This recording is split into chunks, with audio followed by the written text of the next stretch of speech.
সাম্প্রদায়িক সম্প্রীতি বজায় রাখার লক্ষ্যে এবং ঐতিহাসিক মেদিনীপুর শহরের সর্বধর্ম সমন্বয় বজায় রাখতে এবার মেদিনীপুর শহরের আখড়া ও কাফেলা কমিটিগুলোকে অর্থ সাহায্য করল পশ্চিম মেদিনীপুর সাংগঠনিক জেলা তৃণমূল।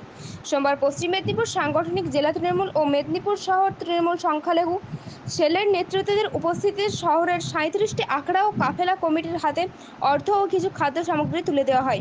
এই কর্মসূচিতে উপস্থিত ছিলেন মেদিনীপুর সাংগঠনিক জেলা তৃণমূল সভাপতি সুজয় হাজরা, শহর তৃণমূল সভাপতি বিশ্বনাথ পাণ্ডব, সুকুমার পড়িয়া সহ সংখ্যালঘু সেলের নেতৃত্ববৃন্দ। দেখুন, আমাদের মেদিনীপুর শহর ঐতিহাসিক শহর। এই শহরে শান্তি, সম্প্রীতি, সৌহার্দ্য এটা আমাদের শহরের একটা অঙ্গ। আমাদের সারা রাজ্যের মধ্যে যদি নিরিখে দেখেন, আমাদের মেদিনীপুর শহর উভয় সম্প্রদায়, বিশেষ করে আমাদের মুখ্যমন্ত্রী যে সর্বধর্ম সমন্বয়ের কথা বলেন, তো আমাদের এটা মেদিনীপুর শহরে একটা কালচার হচ্ছে যে আমরা মেদিনীপুর শহরে যেরকমভাবে ধরুন মহরম, ঈদ, বকরি ঈদ, নবী দিবসে আমরা অংশগ্রহণ করি, অপরদিকে আমাদের দুর্গাপুজো, জগদ্ধাত্রী পুজো, আমাদের রামনবমীর আগ্রাতে আমাদের মুসলিম সম্প্রদায়ের ভাইরা অংশগ্রহণ করে।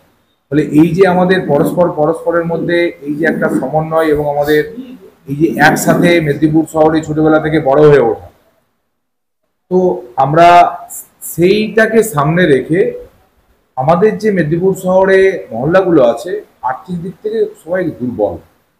ফলে আমরা চেষ্টা করেছি এবারে, গত কয়েক বছর ধরে আমরা বিভিন্নভাবে চেষ্টা করি, বিভিন্ন অনুষ্ঠানের মধ্য দিয়ে, বিভিন্ন ধরুন নবী দিবসে আমরা আমাদের একটা শান্তির বাণী নিয়ে আমাদের মোটরসাইকেল র্যালি হয়, সেখানে আমরা থেকেছি, সহযোগিতা করেছি।